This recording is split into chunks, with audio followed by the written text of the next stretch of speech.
सभागृहाला सावध करणं गरजेचं असतं।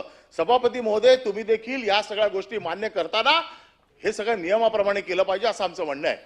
आणि म्हणून आदित्य ठाकरेंच्या वरती आज ज्यांनी प्रस्ताव आणलाय त्यांचं एकच ट्विट मी वाचून दाखवतो। त्यावेळेचं ट्विट त्यांचं काय, डॉक्टर मनीषा कायंदे त्यांनी ट्विट केले त्यावेळेला सीबीआयचा रिपोर्ट आला, सीबीआयने ज्यावेळेला क्लीन चिट दिली त्यावेळेला सत्य परेशान हो सकता है पराजित नहीं याची प्रचिती देशवासियांना आलेली आहे।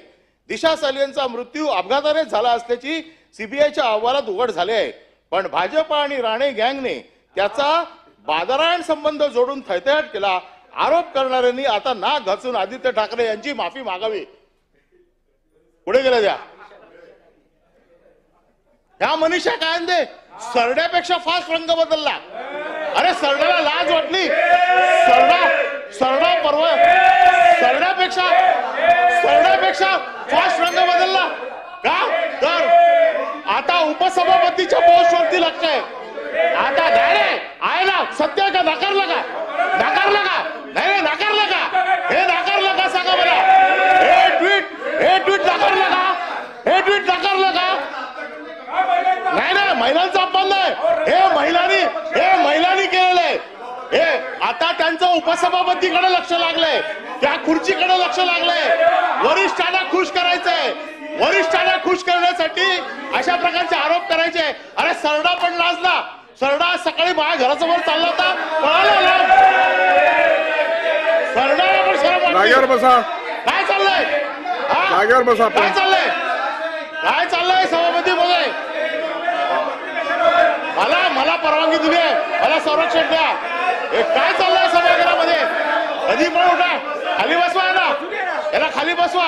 सभापती महोदय, माझं म्हणणं आहे आदित्य ठाकरेंचा आपल्याला वेळ दिली मी बोलायला, आपला बोलून झालेला आहे। मला वाटतं आपण आता एकच मिनिट समजतो। आदित्य ठाकरेंचा या केसशी संबंध असेल त्याची काळजी कोर्ट घेईल। एसआयटी रिपोर्ट सबमिट न केला कारवाई करा। आणि दुसरी गोष्ट जी अंबादास दानवेने सांगितली, संजय राठोडची केस, जयकुमार गोरेची केस, याच्या बाबतीत तोंड उघडता, त्या जयकुमार गोरेच्या केसच्या बाबतीत तोंड उघडत नाही। त्याचे एवढे फोटो, नागडे उघडे फोटो जे आले सभागृहात, त्याच्या बाबतीत कोण बोलत नाही। काय चाललंय? काय फक्त काय ठरवून करायचंय? जयकुमार गोरेचा राजीनामा केला, त्याच्या राजीनाम्याची मागणी करा। जयकुमार गोरेचा राजीनामा नाही मागत, संजय राठोडचा राजीनामा मागत नाही का? फक्त काय विरोधी पक्ष कमजोर आहे म्हणून त्याला कसाही दाबायचा आणि तुमचा सगळा अपयश कारभाराचं लपावं म्हणून तुम्ही करता। आता काय त्यांचा त्यांनी बोला ना, किरीट सोमय्याची बायको आत्महत्या करायला चालली होती, इथे व्हिडिओ दिला त्याची चौकशी नाही होत आहे।